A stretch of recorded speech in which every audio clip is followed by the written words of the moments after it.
MA படிச்சுட்டு இருக்கும்போது தான் எனக்கு இந்த ஒரு கவர்மெண்ட் எக்ஸாம்ஸ் ட்ரை பண்ணணும், காம்படிட்டிவ் எக்ஸாம்ஸ் ட்ரை பண்ணணும்னு ஒரு இன்ட்ரெஸ்ட் வந்தது.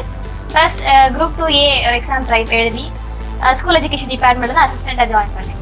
அதுக்கப்புறம் அங்கே இருந்துட்டுமே குரூப் 2 அப்புறம் ட்ரை பண்ணி இப்போது தாலுக்கா ஆஃபீஸ், விளவங்கோடு தாலுக்கா ஆஃபீஸில் சீனியர் லெவல் இன்ஸ்பெக்டராக இருந்தேன். ஸோ இப்படி இருக்கிறப்போ தான் டிஓ எக்ஸாமுக்கு நோட்டிஃபிகேஷன் வந்தது.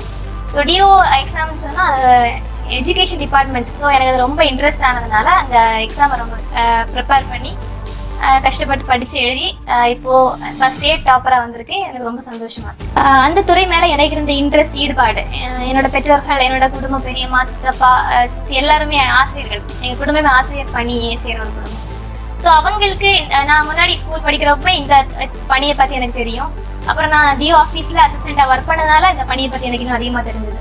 ஸோ குரூப் 1 விட எனக்கு இது இன்னும் சிறப்பான ஒரு பணியாக தெரிஞ்சது. அதனால நான் இதை தேர்வு பண்ணிடுறேன். இப்போ இந்த போஸ்ட்டுக்கு எனக்கு டாப் மார்க் கிடைச்சதுக்கு நான் இப்போ என்ன நினைக்கிறேன்னா, எனக்கு அந்த துறை மேலே, அந்த போஸ்ட் மேலே இருந்த ஈடுபாடு, ஒரு கல்வித்துறை பற்றி ஒரு அண்டர்ஸ்டாண்டிங், ஒரு ஈடுபாடு எனக்கு சின்ன வயசுல இருந்தது. நான் பிஎட் படிக்கிறப்பவே, ஸ்கூல் போகிறப்பவே நிறைய எக்ஸ்பெரிமெண்ட் பண்ணணும் டீச்சிங் பற்றி, அந்த மாதிரி ஒரு விருப்பத்தோடு இருந்தேன்.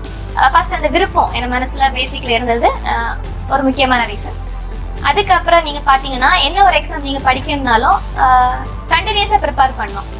இப்போ கரண்ட் அஃபேர்ஸ் எனக்கு கொஞ்சம் கஷ்டமாக இருந்தது சிலபஸ். ஏன்னா நான் 1 இயர் ஒர்க்கில் இருந்ததுனால கரண்ட் அஃபேர்ஸ் அப்டேட் பண்ணலை. ஸோ அந்த இதெல்லாம் நீங்கள் கான்சன்ட்ரேட் பண்ணி கரண்ட் அஃபேர்ஸை ஃபுல்லாகவே டெய்லி நியூஸ் பேப்பர், ரொம்ப கஷ்டம் இல்லை, டெய்லி நியூஸ் பேப்பர் ரீட் பண்ணீங்கன்னா கரண்ட் அஃபேர்ஸ் அப்டேட் ஆகிட்டு இருக்கும். ஸோ ஒரு எக்ஸாம் வரது நீங்கள் ப்ரிப்பேர் பண்ண டைமில் கொஞ்சம் கூட எஃபர்ட் போட்டு ப்ரிப்பேர் பண்ணணும். இப்போ நான் என்ன நினைப்பேன்னா, நிறைய வருஷமாக ஒரு எக்ஸாமுக்கு ப்ரிப்பேர் பண்ணிட்டு இருக்கிறத விடையும் அந்த ஷார்ட் டேர்மில் கொஞ்சம் எஃபர்ட் அதிகமாக போட்டு ப்ரிப்பேர் பண்ணிங்கன்னா ஈஸியாக ஒரு எக்ஸாமுக்கு கிளியர் பண்ணி. ஒரு ஒர்க் எப்போவுமே எல்லாருமே சொல்கிறது தான், ஒரு கவர்மெண்ட் ஜாப்லடி போயிட்டோன்னா அதுக்கப்புறம் நம்மளால படிக்க முடியாது. அதுவும் நான் ஒர்க் பண்ணது ரெவென்யூ டிபார்ட்மெண்ட். ஸோ அந்த டிபார்ட்மெண்ட்டில் இருந்துட்டு டைம் அதிகம் எடுக்கும் அந்த ஒர்க். ஸோ அந்த டிபார்ட்மெண்ட்டில் இருந்துட்டு திரும்பவும் ஒரு எக்ஸாம் எழுதுறது ரொம்ப சேலஞ்சிங்காக தான் இருந்தது. பட் நம்ம ஒரு விஷயம் பெருசாக நம்ம அச்சீவ் பண்ணணும்னா இன்னொரு விஷயத்த கொஞ்சம் விட்டு கொடுத்து தியாகம் பண்ணி தான் பண்ணணும். ஸோ அந்த இதில் நான் 1 மந்த் லீவ் எடுத்து தான் இந்த எக்ஸாமுக்காக ப்ரிப்பேர் பண்ணேன்.